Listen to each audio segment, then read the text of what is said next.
සුබ දවසක් ඔයාලා හැමෝටම. ඉතින් ගොඩක් කාලයකට පස්සේ තමයි මට බ්ලොග් එකක් අරන් එන්න පුළුවන් වුණේ.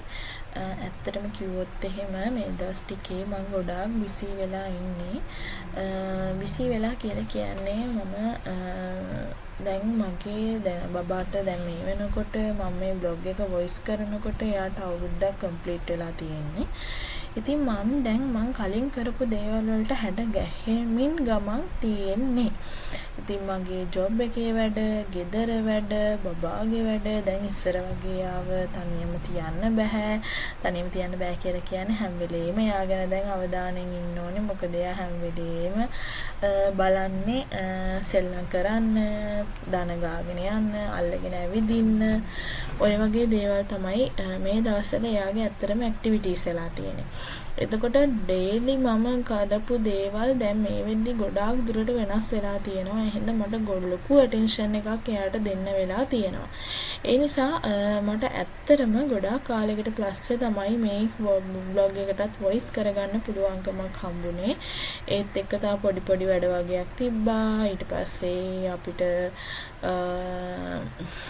සාමාන්‍යයෙන් අපේ ඩේලි රුටීන් එකට අමතරව දේවල් ටිකක් කරන්න වුණා. වෙසක් එකත් ආවා. ඔය වගේ ගොඩක් දේවල් වුණා. ෆියුනරල්ස් වුණා. ඉතින් මේ මට ඇත්තටම ඒවත් එක්ක බ්ලොග්ස් වලට වොයිස් කරන්න, බ්ලොග් එකක් කරන්නත් ඇත්තටම ටයිම් එකක් මදි වුණා. ඒත් මට පර්සනලි අහලා තිබ්බා අකී බ්ලොග්ස් කරන්නේ නැද්ද? ඇයි දාන්න නැත්තේ YouTube channel එක ආයෙ කරන්නේ නැද්ද? ඔය වගේ ප්‍රශ්න මට ඇවිල්ලා තිබ්බා මං අඳුරන අයගෙන්.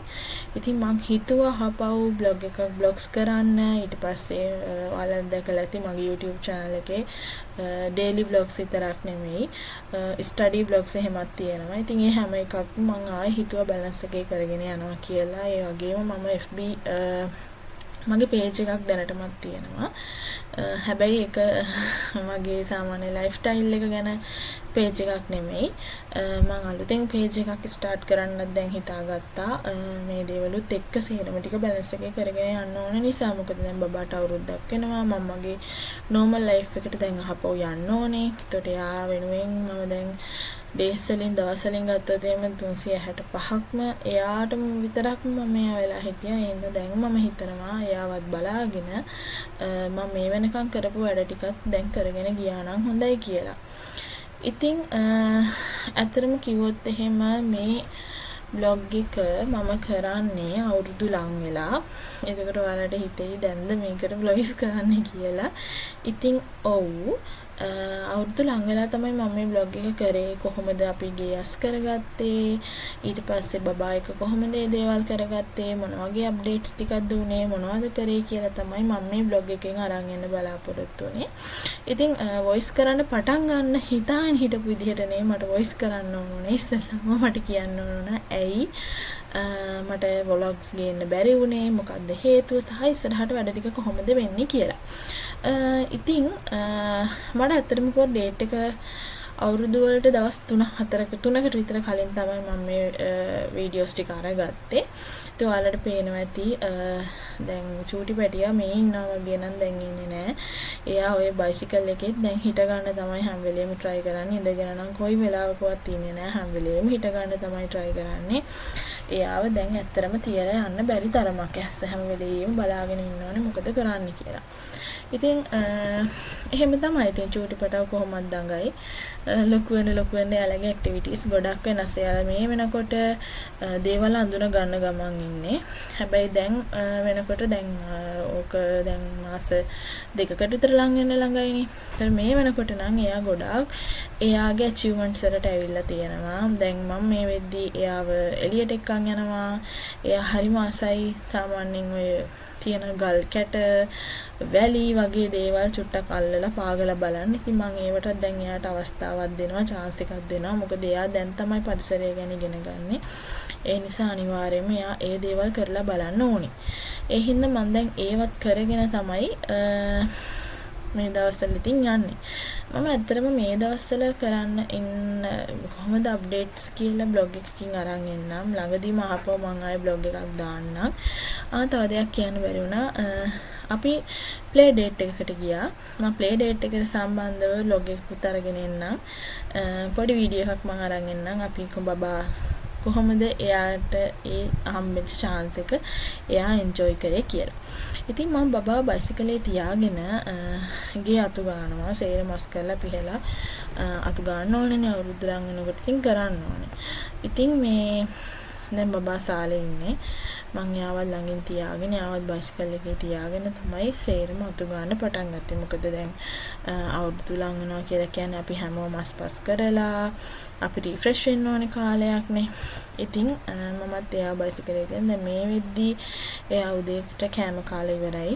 කෑම කාලේ එයාගේ වැඩ ටික දැන් සේරම ඉවර කරලා තමයි මම මේ වැඩේ පටන් ගත්තේ. මම අද ඇත්තටම උදේ මුකුත් කරේ නැහැ. එයාට කෑම හදලා එයාට කවලා අපිට කන්න කෑම හදා ගන්න අම්මට උදව් කරලා ওই ටික තමයි කරේ. මොකද වෙනදා වගේ මම ගෙවල් අත්තු ගාලා අස් කරලා රෙදිනමලා කාමරය අස් කරලා ඔය මුකුත්ම කරේ නෑ. මොකද මම ප්ලෑන් එකක් හදාගත්තා. අද මම මේ දවසේ මෙයා නැගිට්ටට පස්සේ සියලුම දේවල් අස් කරලා අතු ගන්නවා කියලා.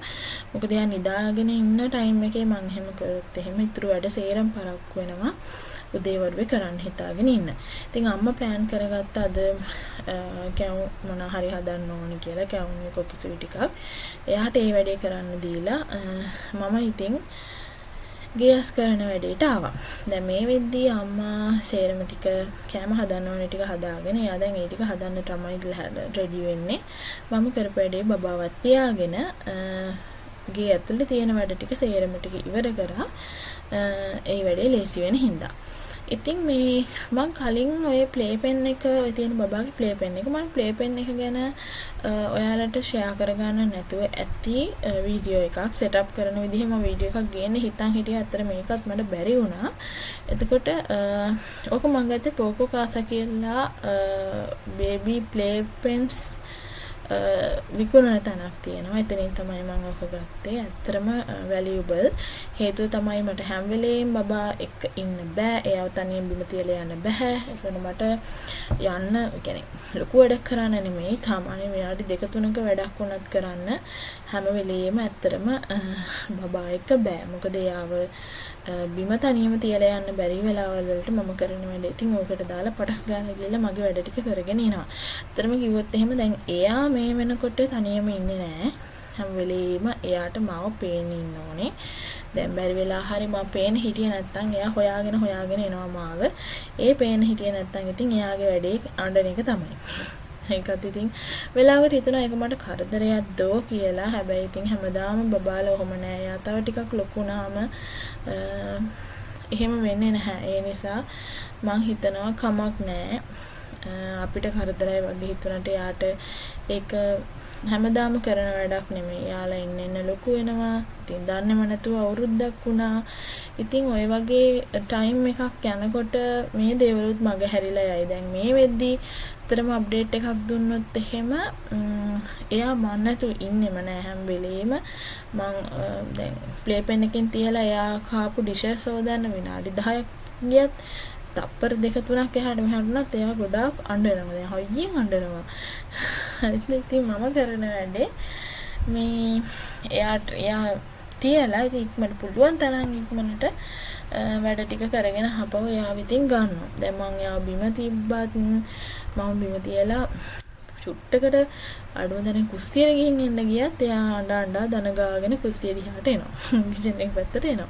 ඉතින් ඕක තමයි අප්ඩේට් එක. ඉතින් ඕක අපිට ඇත්තටම කිව්වොත් ප්‍රැක්ටිකලි අපි කන්සිඩර් කරොත් එහෙම අපිට වදයක් කරදරයි හැම වෙලේම අපි ළඟට එනවා කියන එක සමහර අය ඇත්තටම ගත්තොත් කරදරයක් වෙන්න පුළුවන්. මොකද අපිට හැම වෙලේම එයාව දිහා මේ බලාගෙන ඉන්න බෑනේ. එයාව හැම වැඩක් කරනකොටම ළඟ තියාගෙන ඉන්නත් බෑ.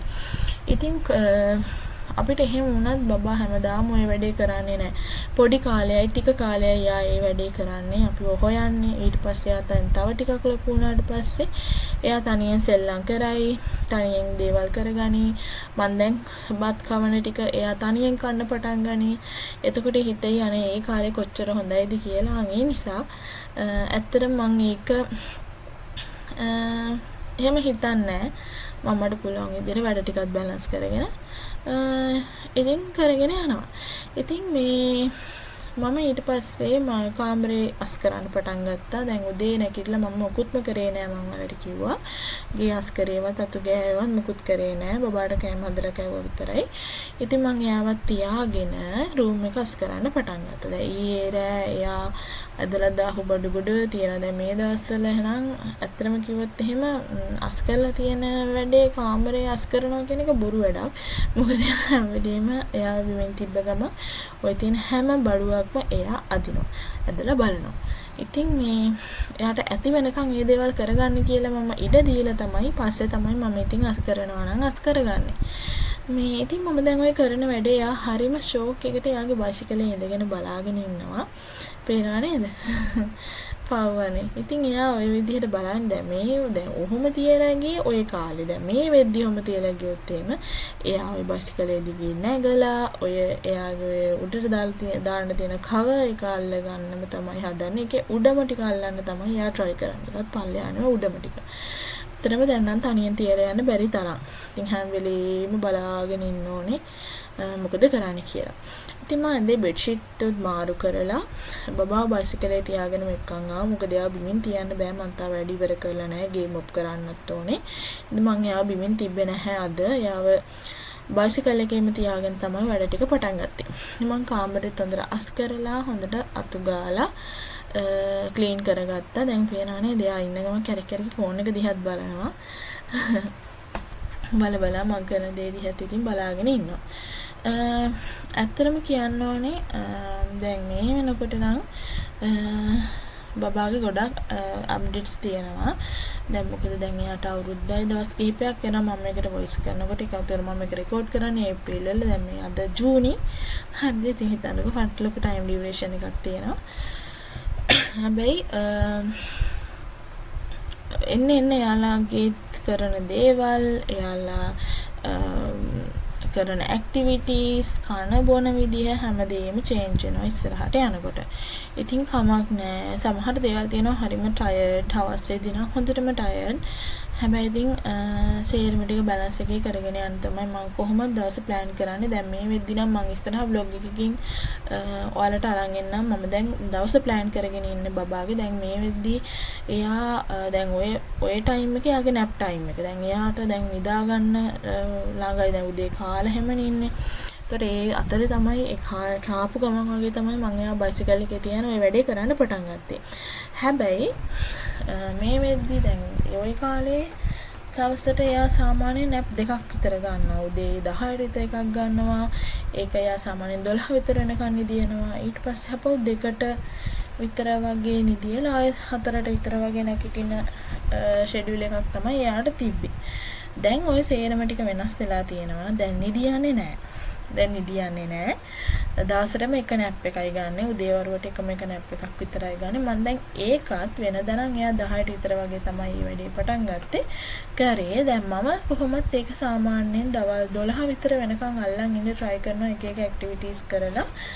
මොකද ඊට පස්සේ මේ දවස්වල ටිකක් ප්‍රශ්නෙත් එක්ක එයාට සෙල්ලම් කරනකොටත් නිකන් අන්කම්ෆර්ටබල් ගතියක් තමයි තියෙන්නේ. එහෙනම් මම ප්ලෑන් කරේ උදේ එයා නැගිටට පස්සේ ආයෙ දවල් 12ට 11:00ට 11:45ට වගේ තමයි එයාට ෆස්ට් නැප් එක මම දෙනවා කියලා හිතුවේ. ඒතර එයා එක පැය එකමාරක් විතර වගේ අල්ලගෙන ඉන්නවා, නිදාගෙන ඉන්නවා. ඉතින් ඊට පස්සේ පුළුවන් නැගිටට පස්සේ ඊටු වැඩ ටික මම දැන් මේ දවස් දෙකක් විතර ඔක දැන් try කරා. ඒක හොඳයි. හැබැයි මේ ටිකේ නම් ගෙදර ටිකක් බිසි. ඒ නිසා එයාට නින්දටත් ඇත්තටම ඩිස්ටර්බ්. දැන් අද එහෙම හොඳටම ඩිස්ටර්බ්. එයා වැඩි වෙලාවක් නිදිය ගත්තේ නැහැ. ඒ වුණාට මම ෂෙඩියුල් එකේ හැටියට මගේ රුටීන් එකේ හැටියට යාව ওই විදිහට 12 විතර නිදි කරවලා ආය හවස 7ට විතර වගේ නිදි කරා. ඉතින් ඒ නිදියපු එක එයා ෆුල් ටයිම් නයිට් එකක්ම එයා ඒ විදිහට ගත්තා. මොකද මම එයාට කන්න දෙන දේවල් 6න් පස්සේ නවත්තනවා. මොකද එයාට බ්‍රෙක්ෆාස්ට් එක දෙනවා, ලන්ච් එකක් දෙනවා, ඊට පස්සේ ඩිනර් එකත් මම හවස් 6 විතර වෙද්දී දැන් දෙන්න ප්ලෑන් කරගෙන තියෙන්නේ. එතකොට සේරම බැලන්ස්. එතකොට ඊළඟට යන එයාගේ කිරි මීල් එක. ඒක ප්‍රශ්නයක් නෑ. එයා නිදාගෙන ඉන්නකොට උනත් මට ඒක බෙඩ් එකේම එයාට සර්ව් කරන්න පුළුවන් නිසා. ඉතින් මේ පැටියාගේ පළවෙනි අවුරුද්ද. ඉතින් වෙනවනේ එයාගේ ආච්චි අම්මා දැන් කැවුම් හදන දිහා බලන්නේ. එයා ඉස්සෙල්ලා ඔය වගේ දේවල් දැකලා නැහැ. එයා ඉස්සෙල්ලාම සෙලිබ්‍රේට් කරන පළවෙනි අලුත් අවුරුද්ද හින්දා එයාට මේක හරිම වෙනසක්. ගෙවල් අස් කරනවා, අතු ගන්නවා, බඩු ගේනවා, රෙදි ගම් යනවා. මේ ටිකේ මෙහාට එහාට ගිහලා එයාත් බලනවා ඇති මොකද්ද මේ කරන්නේ කියලා. ඉතින් මේ මම ආච්චි අම්මා ළඟට යාව දීලා මොකද මම දැන් අවසාන ටිකේ ඉන්නේ අස් කරන අතු ගානේ වගේ. ඉතින් අවසාන ටිකේ නිසා මම එයාව ළඟ තියාගත්තේ නෑ. මොකද එළියට තනියෙන් තියලා යන්න බෑ. ඒ කියන්නේ එතනින් එළියට යන්නත් බෑ. එයාව තනියෙන් තියලා. ඒ නිසා මම කරපු වැඩේ ආච්චිම ළඟට අරගෙන ගියා. එයා කරන වැඩේ බලන්න කියලා. ඉතින් එයා යාට කෝලම් කර ඔය කැවුම් හදන දිහා බලාගෙන ඉනවා. ඇත්තටම මේ මට ෂෙයා කරගන්නක පුළුවන්. ඔයාලටත් කැවුම් හදන්න පුළුවන්ද කියලා. මම try කරලා නැහැ. හැබැයි මම හිතනවා ඒක පුරුදුනොත් හොඳයි කියලා. මොකද හැමදාම ඉතින් අම්මලාගෙන් උදව් ගන්න බෑ. අපිටත් තනියෙන් හදන්න වෙන කාලයක් එයි. ඉතින් ඒකට හුරු වෙන්න ඕන නිසා මම හිතනවා ලබන අවුරුද්ද විතර try කරලා බලන්න මොන හරි එකක් හදලා. ඉතින් මේ ඔය විදිහට තමයි ඇත්තටම එදා දවසේ ගෙවුනේ. ගොඩක් මට ඇත්තටම බ්ලොග් එකට කියන්න හිටපු දේවල් මට මතකත් නැති තරම්. මොකද දැන් ගොඩක් කල් මම මේක රෙකෝඩ් කරලා අන්තිමට වොයිස් කරගන්න පුළුවන් වුණේ ජූනි මාසෙත් අවසානයේ තමයි මට ඔය වැඩේ කරගන්න පුළුවන් වුණේ.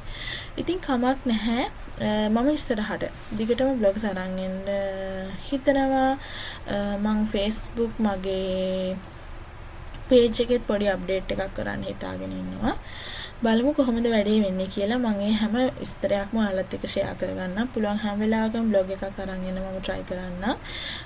තව එඩිට් කරන්නත් බ්ලොග්ස් දෙකක් විතර වගේ තියෙනවා. මම ඒ දෙකත් එඩිට් කරලා ඉක්මනටම ඔයාලට අරන් එන්නම්. ඉතින් මේ චූටි පැටිය ඔය විදිහට දැන් ඔය කරන දේවල් ඉතින් බලාගෙන ඉන්නවා. ඒකට මම උදේ දැන් ඔය වැඩ ටික කරලා ඉවර වෙලා මමත් වොෂ් එකක් දාගෙන ඊට පස්සේ තමයි මම එයාට නැප් එකක් දාන්න යව රෙඩි කරේ. ඊට පස්සේ එයා ඒ නැප් එක දිගටම පැයක් විතර වගේ ඒත් වැඩි කාලයක් නැහැ. මොකද සද්ද බද්ද වැඩි නිසා එයා ඉක්මනටම නැගිට්ටා. ඉතින් එහෙනම් මම අදට මෙතනින් මගේ මේ බ්ලොග් එක මම ඉවර කරනවා. මම ඉක්මනටම ආය අලුතෙන් ඔයාලට ලස්සන බ්ලොග් එකක් අරන් එන්නම්. ප්ලේ ඩේට් එකක බ්ලොග් එකකුත් තියෙනවා. මම ඉක්මනටම එඩිට් කරලා ඒ හැම එකක්ම ඔයාලට YouTube page එකේ දානවා. ඉතින් මගේ YouTube channel එක subscribe කරලා like කරලා තියාගන්න. මම ලස්සන වීඩියෝ එකක් අරගෙන ඉතින් ඉක්මනටම අහපව් එන්නම්. එහෙනම් ඉතින් ඔයාලා හැමෝම ගොඩක් පරිස්සමෙන් ආදරෙන් ඉන්න කියලා තමයි මට ප්‍රාර්ථනා කරන්න තියෙන්නේ. එහෙනම් මම අදට මෙතනින් නවතිනවා. සුබ දවසක් ඔයාලා හැමෝටම.